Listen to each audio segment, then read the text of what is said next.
کونړ ولایت کې پر عامو خلکو د پاکستاني پوځیانو ناتارو بریدونو یو شمېر افغانان اندېښمن کړي، خو امنیتي ځواکونه د خاورې د ساتنې ډاډ ورکوي. څو ورځې وړاندې پاکستاني پوځیانو له فرضي کرښې هغه غاړې څخه پر کونړ ولایت راکټي بریدونه کړل چې په ترڅ کې 8 تنه عام ملکیان شهیدان شول. د کونړ ولایت مدني فعالان او اوسیدونکي وایي له کلونو راهیسې د پاکستان راکټي بریدونه د دوی ژوند له خطر سره مخ کړی. دوی وایي حکومت د سیاسي فشارونو له لارې دا ستونزه حل کړي او په ډیورن فرضي کرښې سره پراته ځواکونه د ښه تجهیز کړي. د دوی په وینا د پاکستان راکټي بریدونو کې ډیری وخت عام خلک، سپینګیري، میرمنې او ماشومان شهیدان شوي دي. د کونړ په فرضي کرښې ته څیرمه په نږدې شپږ ولسوالیو باندې راکټي بریدونه کیږي او په دې کې ډیر تلفات مونږ افغان ولس او خصوصا د کونړ خلکو ورکړي دي. مونږ په افغان حکومت باندې غږ کوو چې د دغو بدرنګو پیښو مخنیوی وکړي او لږ تر لږه دي په د ډیورن په فرضي کرښه باندې د افغان امنیتي ځواکونو په لیکو کې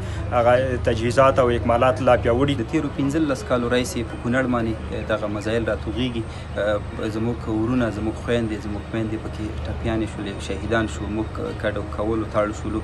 موږ د حکومت نه غواړو چې د ډیپلوماټیکو لارو چارو دغه موضوع حل کړي. په ختیځو ولایتونو کې امنیتي چارواکي بیا وایي د خپلې خاورې د ساتنې لپاره به هیڅ راسستي ونه کړي. دوی وایي که چیرې پاکستاني پوځیان له خپلو تحرکاتو څخه لاس په سر نشي، سخت ځواب به ورکړي. امنیتي چارواکي وایي دوی تر دې مخکې هم د پاکستاني تحرکاتو پر وړاندې چپ نه دي پاتې شوي. زه ډاډ ورکوم، زه هغه ایوب یم چې په کوم د تورخم په ګیټ باندې ما دوی سره جنګ کړی.